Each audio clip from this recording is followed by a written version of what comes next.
여러분 안녕하세요. 반갑습니다. 오늘은 2024년 9월 4일 수요 성경 공부 시간입니다. 사도행전 속으로 42번째 시간인데요. 오늘도 사도행전의 말씀 16장, 사도행전 16장의 말씀 속으로 다 함께 들어가도록 하겠습니다. 자, 앞서 말씀을 드렸지만 바나바와 바울은 안디옥 교회에서 파송을 받아 첫 선교 여행을 함께 떠나게 됩니다. 이미 우리가 살펴보았던 것처럼 그들의 선교 여정은 말할 수 없이 힘들고 험난했습니다. 많은 핍박과 어려움들이 있었습니다. 그러나 또 한편으로는 가는 곳마다 복음을 듣고 이들이 전한 복음을 듣고 많은 사람들이 주님께 돌아오는 역사도 있었고요. 또 그래서 교회가 세워지기도 했습니다. 또 바울과 바나바를 통해서 병든 사람들이 치유되는 그런 치유의 이적들이 막 나타납니다. 그래서 루스드라에서는 이제 나면서부터 걷지도 못한 사람이 있었는데 바울이 그를 향하여 큰 소리로 일어나 걸어라 그러니까는 그가 일어나서 진짜 걷게 된 거예요. 그러니까 사람들이 너무나 놀라서 이 바나바와 바울을 보고 저 바나바는 하늘에서 내려온 제우스 신이고 바나바는 헤르메스 신이다. 이렇게 하면서 그들 앞에 그들에게 경배하며 제사를 드릴 정도로 정말 어처구니 없는 일이었지만 그러나 이렇게 세상을 흔들 만한 그런 놀라운 일도 있었다는 사실입니다. 그러나 대부분 바나바와 바울의 선교 여행은 험난했고요. 그 과정 가운데 일행이었던 한 명인 마가 요한이 너무 힘들어서 견디지 못하고 다시 예루살렘으로 돌아가는 일도 생기게 되었습니다. 그러나 바나바와 바울은 끝까지 그 험난했던 선교 여행을 다 마치고 천신만고 끝에 다시 그들을 파송한 안디옥 교회, 수리아 지역에 있었던 안디옥 교회로 돌아오게 됩니다. 그리고 그 안디옥 교회에 오랫동안 머물면서 아주 깊은 휴식을 좀 취한 다음에 다시 바울과 바나바는 그들이 먼저 복음을 전했던 그 지역으로 다시 돌아가서 그러니까 일종의 피드백을 하기로 위해서 이제 다시 떠나기로 그렇게 두 번째 전도 여행을 함께 가기로 결의를 하게 됩니다. 자, 그런데 앞서 말씀을 드렸던 것처럼 바나바는 두 번째 선교 여행 때 중간에 밤빌리아에서 다시 예루살렘으로 돌아간 자기 조카 마가 요한을 다시 데리고 가자고 그렇게 제안을 합니다. 그러나 사도 바울은 지난번 선교 여행 등에 좀 몸 좀 힘들다고 다시 그냥 나몰라라 하놓고 그냥 예루살렘으로 돌아간 마가 요한을 다시 데려가는 일은 이건 우리들에게 두 번 고생하는 일과도 마찬가지다. 그러니까 나는 반대다. 이제 사도 바울은 그렇게 한 거죠. 그래서 결국 이 문제로 인하여 이 두 분들이 심하게 싸우게 되어서 결국 따로따로 이제 2차 전도 여행을 떠나게 되는 그런 안타까운 모습이 보게 된 것이죠. 자, 그래서 이들의 간 지도를 보게 되면은요. 자, 한번 지도를 보도록 하겠습니다. 자, 어떻게 갔냐면은요. 이제 이 안디옥에서 여기서 이제 처음에 파송한 지역 아닙니까? 그래서 배를 타고 구브로로 내려가 가지고 이쪽 밤빌리아에서 버가를 통해서 비시디아, 안디옥, 이고니온, 그다음에 루스드라, 더베 이렇게까지 가가지고 다시 이렇게 해가지고 돌아오지 않았습니까? 이게 이제 이들이 선교 여행을 떠났던 지역이었습니다. 그러니까 다시 요 길로 가려고 했는데 이 마가 요한을 데리고 가는 문제로 인해서 바나바와 둘이 이제 헤어지게 되지 않습니까? 그래서 바나바와 마가 요한은 이 구브로로 배를 타고 구브로로 내려가게 되고요.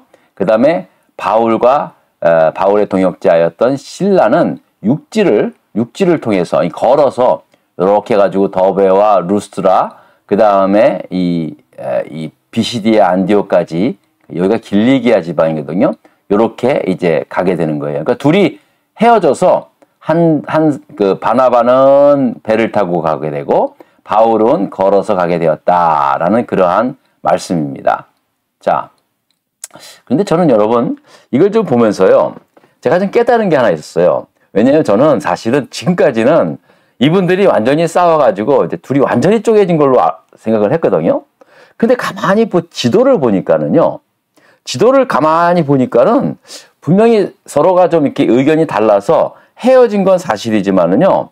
일단 이들이 간 선교지 여행을 보니까 이 바나바는 마가 요한을 데리고 배를 타고 구브로 쪽으로 가고, 그 다음에 바울은 신라와 함께 육지 쪽으로 통해서 그들이 내륙에 전했던 이 비시디아 안디옥, 이고니온, 이거 루스드라, 더베 그쪽으로 가게 되었다는 거죠.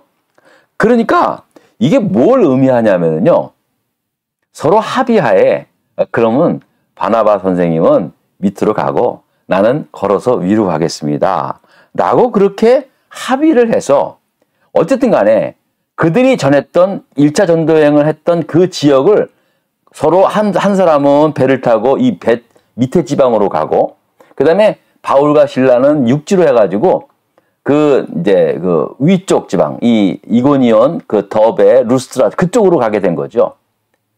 그러니까 이들이 이제 이런 생각을 드는 거예요. 만약에 진짜로 서로 안 보기로 했다면은 아마 완전히 서로 다른 쪽으로 갔을 거란 말이에요. 그런데 그러면 네가 바나바 선생님이 분명히 그랬을 거예요.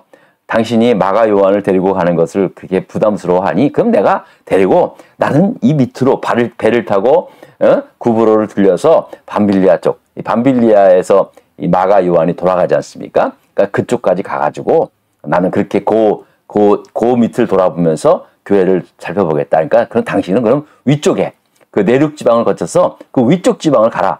이렇게 합의하에 서로가 헤어졌지 않았는가. 그런 생각이 드는 거예요. 이게 사실은 이렇게 말하는, 이렇게 또 해석하는 그런 상황은, 그런 사람은 없는데, 저는 그런 생각이 드는 거예요. 계속해서. 또 충분히 그럴 수 있었던 거예요. 그럴 수 있는 나중에 이 마가 요한이, 제가 말씀을 드렸지만 이 마가 요한이 바나바의 가장 중요한, 바울과 함께 했던 사람으로 남아있지 않습니까? 그러니까는 만약에 그때 당시에 바나바와 함께 완전히 결별을 했다라면 마가 요한도 사실은 이 바울 곁에 있을 수 없었죠. 근데 그 당시에는 합의해서 바울이 좀 마가 요한을 데리고 가는 거에 대해서 불편해서 그렇게 잘 합의해서 헤어졌지만 나중에는 서로가 이렇게 함께 이렇게 서로가 다 오해를 풀고 그래서 마가 요한이 바울의 가장 가까운 그러한 동역자가 되었지 않는가, 그런 생각을 좀 해보게 되었습니다. 자, 그러니까는요, 저는 이 지도를 가만히 보면서 이제 깨달은 거예요. 여러분이 혹시라도 이게 지금까지 여러분들 그 사도행전을 읽으면서 전 지금까지 그렇게 말씀을 드렸잖아요. 이 바나바와 바울이 너무나 싸워가지고 완전히 헤어졌다, 뭐 이런 식으로 제가 말씀을 드렸는데, 제가 이제 오늘 이렇게 말씀을 다시 한번 지도를 보면서 가만히 보니까, 만약에 서로가 진짜로 안 볼 각오로 해서 헤어졌다면은 완전히 사도 바울은 다른 쪽으로, 다른 그 지역으로 갔을 거라고요. 그럼 당신은 당신 하라는 대로 가라. 그런데 이 바울과 신라는 예전에 바나바와 바울이 선교하러 다녔던 이 비시디아 안디옥, 이고니온, 더베, 루스드라로 가게 되고 그쪽을 맡았고, 이 바나바와 마가 요한은 배를 타고 구브로 지역, 그 다음에 저 밤빌리아, 버가 지역을 맡았던 이것을 보면서 그렇구나. 이들이 뭐 서로 좀 의견이 안 맞아서 다투긴 했지만 합의하에 결국 이 사람들이 처음에 갔던 이 선교지를 서로가 분할해서 다 돌아보았다는 거죠. 이건 합의하지 않으면 불가능한 일이거든요. 그래서 저는 그렇게 생각을 했다고 생각을 하고요. 아마 제 생각이 맞지는 않았는가, 좀 그렇게 생각이 듭니다. 그러니까 제가 또 다시 한번 이 말씀을 좀 묵상하면서 그렇구나. 주의 일을 하는 데 있어서 이견이 있을 수 있습니다. 이견이 있을 때는요, 서로가 너무 다르면은요, 각자 다른 방법으로 하도 좋다는 거예요. 그러나 선교의 틀, 그러니까 사역의 틀은 깨는 게 아니라는 거예요. 주님의 몸된 교회를 섬기는 일에 있어서, 함께 섬기고 사랑하는 일에 있어서는 방법이 좀 서로 다를지 몰라도 그 틀을 깨는 일은 없어야 된다. 그런 생각을 좀 하게 되었습니다. 어쨌든 저는 이번에 또 오늘 이렇게 말씀하면서 이거 내가 이렇게 공부를 다시 한번 하지 않았다면 이것을 내가 어떻게 깨달을 수 있었을까? 사실 내용은 크게 변한 건 없지만 이게 서로가 완전히 싸워가지고 완전히 찢어진 게 아니라 이건 의견이 좀 달라서 아마 서로 합의하에 그러면 아마 분명히 그 제안을 바나바 선생님이 하지 않았는가. 그게 제 개인 생각이 들었거든요. 그러면 우리 바울 형제요. 바나바가 그러는 거예요. 바울 형제요. 그러면 당신은 실라를 데리고 우리가 갔던 저 비시디아, 안디옥, 이고니온, 그 다음에 루스드라, 더베 쪽으로 가라. 나는 이 밑에 배를 타고 가겠습니다. 사실 배 타고 가는 여행이 더 힘들었거든요. 그러니까 바나바가 그러지 않았는가. 그런 상상이 되면서 아마 그런 저의 생각은 아마 틀리지 않았는가. 틀리지 않았을 것이다. 그런 생각을 좀 하게 되었습니다. 예. 자, 그래서 이제 본격적으로 제 16장에 넘어오는데요. 16장서부터는요, 이제 더 이상 바나바의 이름은 나오지 않고 바울이 중심이 되어서 선교 여행의 그 새로운 역사를 써 내려가게 됩니다. 자, 그래서 오늘서부터 16장에 넘어갑니다. 좀 너무 길었죠? 자, 그래서 1번을 한번 보겠습니다. 자, 문제 1번을 좀 보도록 하겠습니다. 자, 바울이 더베와 루스드라에, 자, 더베와 루스드라는 1차 전도 여행 때 바나바와 함께 갔던 지역입니다. 이 루스드라에서 나면서부터 걷지도 못한 사람을 일으켜서 그곳의 사람들이 바나바를 향하여 제우스라 그러고 바울을 향하여 헤르메스 신이 내려왔다. 그렇게 했던 지역 아닙니까? 자, 이 지역 더베와 루스드라에 바울이 다시 들어갑니다. 실라와 함께. 자, 그때 이르렀을 때 만났던 디모데가 있었는데 그 디모데는 어떤 사람입니까? 라는 질문입니다. 자, 말씀 보겠습니다.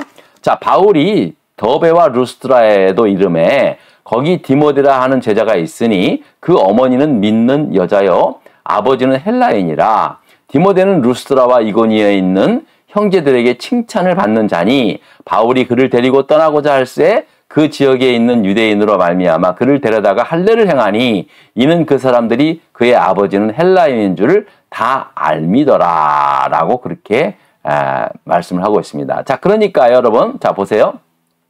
성경 말씀을 보니까 제일 먼저 디모데를 뭐라고 말씀을 하고 있냐면요, 그는 제자였다 그랬어요. 자, 16장 1절에 보면은 아이고 이게 또 다시 이게 넘어갔네요. 자, 16장 1절에 보면은 디모데를 향해서 그는 제자였다. 그렇게 말씀하고 제자가 있었다 그랬어요. 자, 그리고 그 어머니는 믿는 유대 여자요, 아버지는 헬라인이었다라고 말씀을 하고 있는 것입니다. 자, 그러니까는 그 디모데는 제자였다는 이 말은 뭐냐면 이미 그 전에, 그러니까 이미 바울과 바나바가 그 복음을 전했을 때 그때 예수의 그리스도의 그들의 복음을 듣고 예수를 믿었던 제자로서의 삶을 살고 있었다는 사실이죠. 자, 그리고 그의 어머니는 유대 여자였는데 그도 믿는 여자였다는 거예요. 근데 그의 아버지는 헬라인이었다는 거예요. 그러니까 어머니는 유대인이고 아버지는 헬라인이었어요. 그러나 유대인들은 신앙은 모계로 전승을 받습니다. 그래서 어머니가 유대인이고 아버지가 이방인이면요, 그 자녀는 유대인이 됩니다. 지금도 마찬가지예요. 그리고 아버지가 유대인이고 어머니가 다른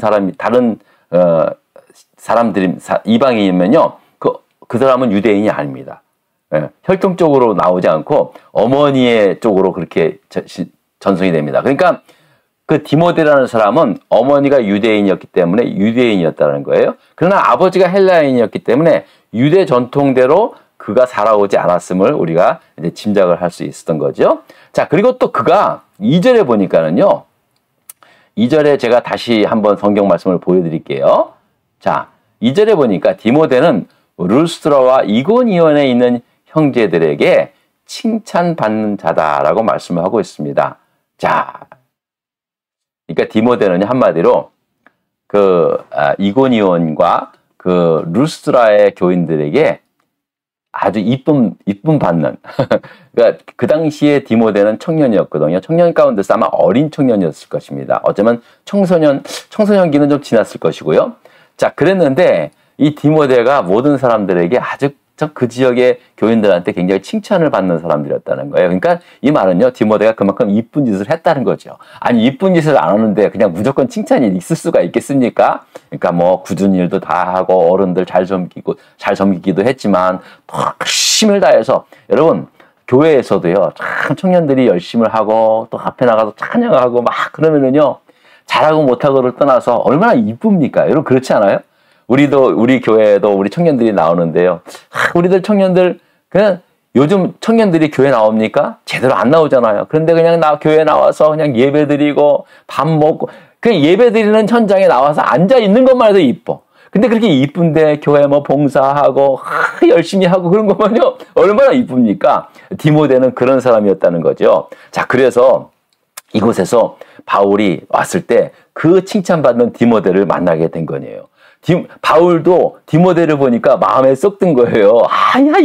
이 청년 이거 이제 같이 내가 데리고 가야 되겠다. 그래서 앞으로 주의 일꾼으로 사용해야 되겠다. 있어야 되겠다. 그런 마음이 강하게 드러나 보죠. 자, 그래서 디모데를 데리고 선교 여행에 합류시킨 거예요. 근데 여러분 이걸 아셔야 돼요. 아무리 그가 바울 보기에 눈에 들었고 마음에 들었어도요. 여러분 본인이 싫다 그러면은요 못 가는 거예요. 근데 바울이 그가 마음에 들어서 그를 자기의 선교팀에 합류시킨 것도 좋은 거지만 사실은 그 결정에 바울의 그렇게 제안에 기꺼이 순종하며 따랐던 디모데가 진짜 괜찮은 친구였다는 거예요. 그러니까 칭찬을 받았겠죠. 여러분 이게 참 중요한 겁니다. 우리가 믿음 신앙생활 하는 데 있어서요. 사실은 내가 긴가민가 할 때도 있어요. 그러나 내가 신앙의 본이 될 만한 그런 사람들의 어떤 함께하는 사역에 있어서 순종하며 따라가는 것도 여러분 정말로 귀한 사역이라고 저는 생각이 듭니다. 그런 귀한 거예요. 예? 자, 그래서 이 사도 바울이 디모데를 데리고 2차 전도 여행에 그와 함께 동행을 하게 되었다는 거죠. 자, 그리고 난 다음에 정말로 이 나중에 디모데는요, 바울이 있잖아요. 내가 믿음 안에서 난 아들이라고. 바울이 이 디모데를 아들로 그렇게 삼습니다. 그래서 끝까지 그를 아들처럼 생각하고요. 바울이 로마의 그 차디찬 감옥에 갇혀 있을 때 디모데에게 쓴 서신서가 있습니다. 바로 디모데 전서 후서. 그 말씀은요, 제가 가장 아끼는 말씀이에요. 제가 좀 힘들고 외롭고 어려울 때요, 항상 디모데 전후서를 봅니다. 왜냐하면 바울이 그 디모데에게, 아들과 같은 디모데에게 쓴 서신서거든요. 목회를 이렇게 하라. 이렇게 보면은요, 진짜 지금도 모든 목회자들의 교과서처럼 읽혀지고 있는 게 디모데 전후서입니다. 그 말씀을 이제 남기게 된 거죠. 그렇게 디모데가 순종하고 따라오니까 2000년의 시간을 흐르면서 수많은 목회자들에게, 수많은 영적 지도자들에게 정말로 귀감이 되는 그런 말씀, 그 배움이 되고 귀감이 되는 그런 말씀이 되지 않습니까?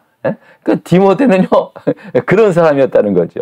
디모데가 무슨 바울처럼 교회를 세우고 목회는 했지만은요 엄청난 선교사는 안 되었을지라도, 그러나 그를 통하여 하나님의 말씀이 남겨지고 교회의 아름다운 그런 목회자의 롤 모델로 되었던 것은요, 그 디모데가 바울이 디모데야 우리가 지금 선교회를 가는데 같이 가줄래? 그랬을 때 네, 가겠습니다 라고 했던 그 아름다운 순종이 그와 같은 열매를 맺게 되었다라는 사실입니다. 자, 여기서 오늘 마치겠습니다. 여러분, 우리 정말 언제나 교회는 바울과 같은 열정적인 지도자도 있지만 디모데와 같은 순종으로 말미암아 더 아름다운 열매들을 맺는 그런 사람도 있다는 것을 잊지 마시고, 이 코발리스뿐만 아니라 이쪽 지역에 오늘은 또 갑자기 낮에 내일 모레까지 또 90도가 넘는 또 고온 현상이 일어나고 있습니다. 그러나